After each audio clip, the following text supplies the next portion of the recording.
Walk into any sushi restaurant and the odds are you'll be ordering tuna. Whether it's akami, the strikingly red, most commonly eaten cut, or chutoro, medium fatty tuna. Or for high flyers who like it buttery smooth, there's otoro, the fattiest cut of the tuna which falls apart in your mouth. Served together they make up an iconic palette of red and pink, and once you've tasted it, you'll be forever delighted you got used to eating raw fish, even if it can be a wallet-draining addiction. But there's one man who makes a mockery of us all and our pitiful wallets, and that is Kiyoshi Kimura, known in Japan as the Tuna King. The Tuna King owns one of Japan's largest sushi chains, Sushi Zanmai, and not only loves tuna, I mean, just look at his cheeky smile, but he also has a reputation for smashing the world record for the most expensive tuna ever auctioned.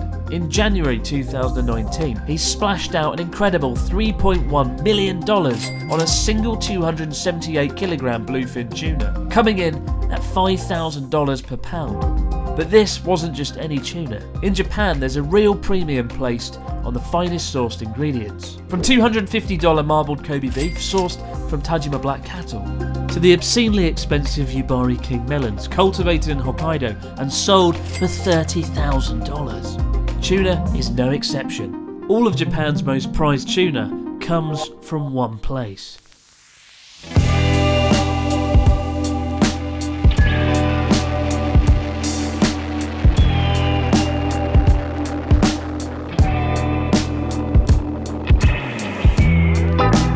The Shimokita Peninsula sticks out of the top of Japan's main island of Honshu, looking not too dissimilar from an axe. It's a mysterious frontier, but it's in the town of Oma, on its most northern tip, where fishermen go out into the fertile seas of the Tsugaru Strait to catch the $1 million tuna auctioned off in Tokyo.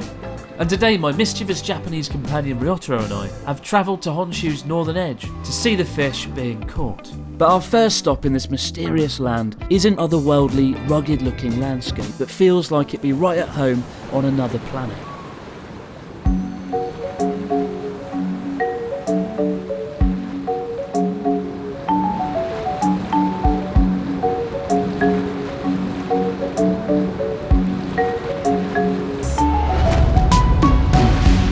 First time I saw this place was in a book called 40 Greatest Views of the World, and there was only one from Japan, and this is it, Hotokegaura.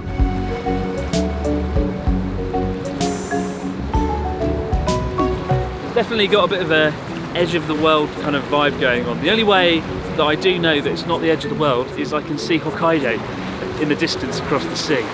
One of the first things we noticed when we got down here is there's a giant owl there in the rock formation. There's a giant owl. I thought that was intentional because I also saw a giant eagle over there as well. My initial thought was they've done that for tourism reasons, but according to Ryotaro, it's actually just natural. It's like looking at clouds when you see something, right? I'm not going mental, right, Ryotaro? You're not. I'm not going mental. You're not going. It's all natural. I mean, the other thing I saw is on top of that rock, it looks like a giant monster is just taking a bite, taking a chunk out the top of it. I don't find that romantic. It genuinely looks like a bloody eagle. Yeah, true. Like resting. Yeah, about to fly. That's why I think it's deliberate. It looks uncannily like an eagle and an owl. If I see one more rock that looks like an animal or an object, then we'll know it's deliberate. It's not natural for us. That's not.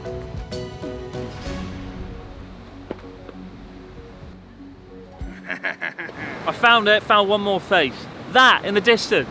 It looks like something out of Lord of the Rings. The head of a giant statue. Lord of the Rings meets Planet of the Apes. And now you're saying that's intentional again? This is all intentional. This is a setup. Is it natural? This isn't natural. There's no way water could have done that to the rock to make it look like a face or an eagle or an owl. It's rigged. Natural scenic wonder. Lies. Somebody's carved that out of the rock. I know it. I'm really clever. I'm a YouTuber. I must be right.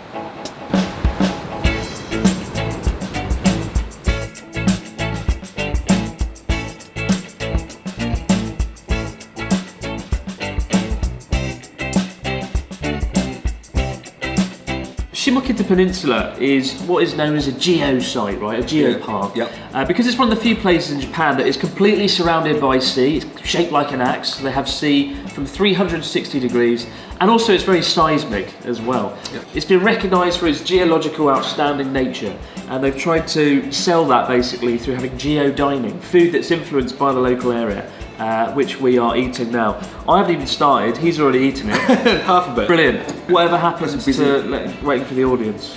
So this is shiitake mushroom gnocchi with sea urchin sauce, topped with shiitake itself. So the main local ingredient here are the mushrooms? No, mushrooms and also sea urchin. It's really good. It's really rich. Try that. Try that. It's quite rare, isn't it? Like mixing the almond milk with the sea urchin, like to make a sauce. Well, I've never done it, that's for sure. Then again, I can't cook, so I know. I must admit, the first time I heard geo-dining, I pictured something with a volcano in food. I thought it would be like sticking the food in a volcano or something. I'm slightly relieved that it's not that, that it is far tastier than that would be. So this is it, the star of the show, uni croquet. Croquet with uni and yogurt and seaweed around Seaweed around it. Ryotaro, I've already finished it. Ryotaro finished it. In 1 second. He was nodding, he was shaking his head, he was doing all sorts of weird crap. Let's try it. Because of that. This is it. Tastes like cheese. Yeah, it's got. I think that the sea urchin with I think yogurt in it, like actually make it taste like a bit of cheesy. Eating a dish like this, it makes me really angry that I stopped eating uni like 3 years ago. Like 3 years ago, I ate some uni. It was really bad. It was very bitter and horrible. And after that, I just stopped. No uni for 3 years. And then this changes today. When he brought it out, I thought, oh god, it's some sort of rock straight out of the volcano because it was black because of the squid ink. Yeah. But that was it. That was it. That was an incredible dish.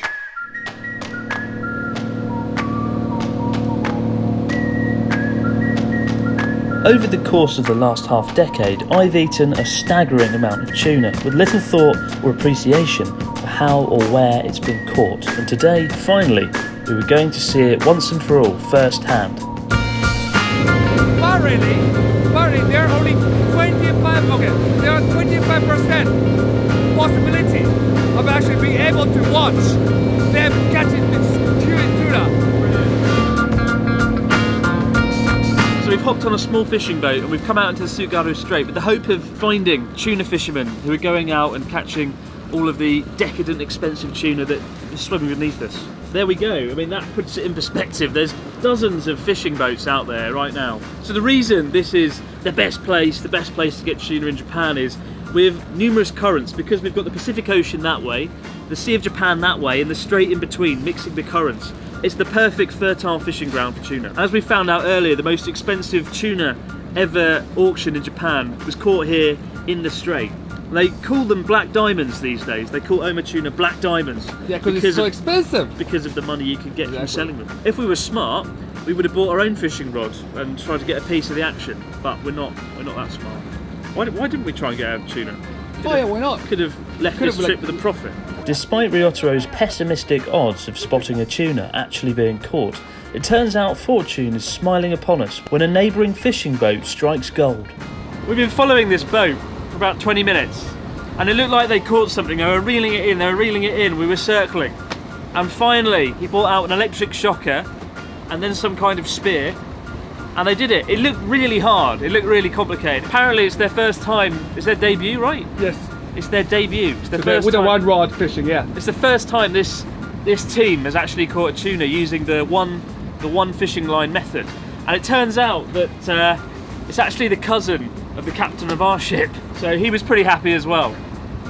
No sooner had the cousin of the captain successfully hauled their gigantic tuna in, we pulled up alongside another boat to witness an even bigger tuna being caught. Right. So, we just found a new, second tuna, and right now they are just putting the line, and this boat happens to be the captain's nephew, and the other one was the captain's cousin. And everybody is related to the captain of our ship somehow. Exactly, a group of winners. This is amazing. Look at how big it is. おめでとうございます。これが大間の漁師の生き様なんですよ。ぜひここの漁場にカモン。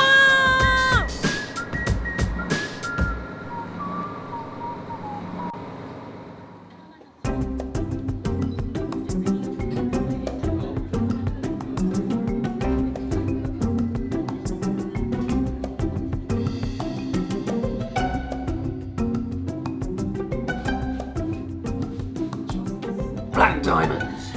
So this is Pacific bluefin tuna, and in Oma it's actually branded as Oma tuna. Oma right? tuna. Such is the kind of quality and reputation of the brand of sushi. Best of all, it doesn't actually taste like black diamonds, it tastes like amazing tuna. You may have noticed we're wearing very colourful shirts.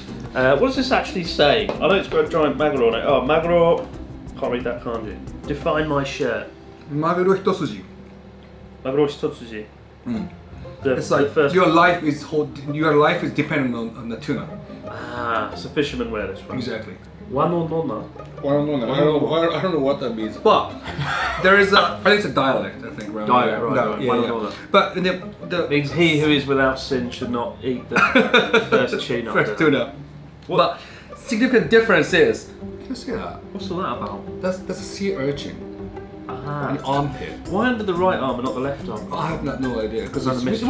Yeah, The great mystery of Oma. Why did the t-shirt? Why the t-shirt has I got don't even like have a one. sea urchin on the right hand side arm. But imagine you're on like a Yamanote train or like, well, it doesn't have to be in Japan, but like you're just gonna, try to hold the handrail On the train? On the train, and suddenly like it's like, what's that? Some hair coming out of this. There is one more item of clothing they sell around. Oh yeah, exactly. And it's this little, cute underwear. Oh my saying God. again, my life is dependent on tuna. But like Rather precariously placed there on the underwear. Yeah. My life is tuna. Imagine going on a date with a girl and they're all going quite well, and then you get down to underwear level. and then they see that and they're like, oh, right. My life depends on tuna. I was like, yeah, so? Question is, would that be a plus or a minus? Would that be good or bad on a And date? mind you, and this is actually a gift for Chris. Really? Yeah, it was actually. Wow. So, this is all yours. Lucky me. So make sure you go to that level, you know what I mean? Like Underwear level. in sometime in With my... year or two. The Shimokita Peninsula is easily accessible from Hakodate in Hokkaido by ferry. It takes just 90 minutes, or you can catch a bullet train from Tokyo Station to Hachinohe and switch to a local train, which takes about 4 hours. Today has been one hell of an intense day. And now, to wrap things up, we've got Squid Racing, an actual thing. I'm not making it up. This is a racing track for squid. Apparently, you use a little brush and you sort of prod the water a few inches behind the squid, and they launch forward like a torpedo, like a rocket, around the track. And that is what we're going to do now. It's yeah. It's crazy, isn't it? See what happens.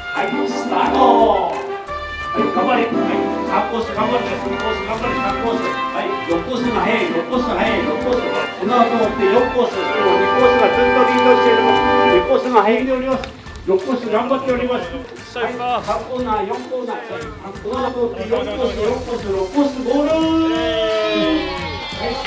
You won!